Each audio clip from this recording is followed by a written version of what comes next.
തണുത്തതോ ചൂടുള്ളതോ ആയിട്ടുള്ള food items കഴിക്കുമ്പോൾ നിങ്ങൾക്ക് പല്ലിന് പുളിപ്പ് തോന്നിക്കുന്നുണ്ടോ? ഈ സെൻസിറ്റിവിറ്റി എങ്ങനെയാണ് ഉണ്ടാകുന്നത്?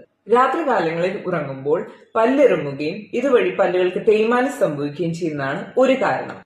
അമിതമായ ശക്തി കൊടുത്തുള്ള ബ്രഷിംഗ് മൂലം പല്ലുകൾക്ക് തേയ്മാനം സംഭവിക്കും, ഇതുവഴി പല്ലുകൾക്ക് പുളിപ്പ് വരികയും ചെയ്യുന്നതാണ് വേറൊരു കാരണം. പല്ലുകളിൽ പൊട്ടലോ അഥവാ കേടോ ഉണ്ടെങ്കിൽ ആ ഭാഗത്തും പുളിപ്പ് അനുഭവപ്പെടാൻ ചാൻസസ് ഉണ്ട്. തേയ്മാനമുള്ള ഭാഗങ്ങളിൽ കോമ്പോസിറ്റ് എന്ന മെറ്റീരിയൽ യൂസ് ചെയ്ത് അടച്ചു നിർത്തി അത് മാക്സിമം പുളിപ്പിനെ കൺട്രോൾ ചെയ്യാൻ ഹെൽപ്പ് ചെയ്യുന്നു. രാത്രിയിൽ ഉറങ്ങുമ്പോൾ പല്ലിറുമുന്ന പേഷ്യന്റ് ആണെങ്കിൽ ഡെന്റിസ്റ്റിന്റെ അടുത്ത് ചെന്ന് അനുയോജ്യമായ സൈസിലുള്ള നൈറ്റ് ഗാർഡ്സ് യൂസ് ചെയ്യുക. ഡീസെൻസിറ്റൈസിംഗ് പേസ്റ്റ്. ഈ പേസ്റ്റ് യൂസ് ചെയ്യുന്നതിലൂടെ പരമാവധി നമുക്ക് പുളിപ്പിനെ കൺട്രോൾ ചെയ്യാൻ ഹെൽപ്പ് ചെയ്യുന്നു. പുളിപ്പിന് കാരണം പല്ലിലുണ്ടായ കേടാണെങ്കിൽ അത് മാക്സിമം ഡെന്റിസ്റ്റിന്റെ അടുത്ത് ചെന്ന് അടയ്ക്കാൻ ശ്രമിക്കുക. സെൻസിറ്റിവിറ്റി അഥവാ പുളിപ്പ് ഒരു ചെറിയ കാര്യമെന്ന് വിചാരിക്കാതെ മാക്സിമം നിങ്ങളുടെ അടുത്തുള്ള ഡെന്റിസ്റ്റിനെ ഉടനെ തന്നെ പോയി കാണുക.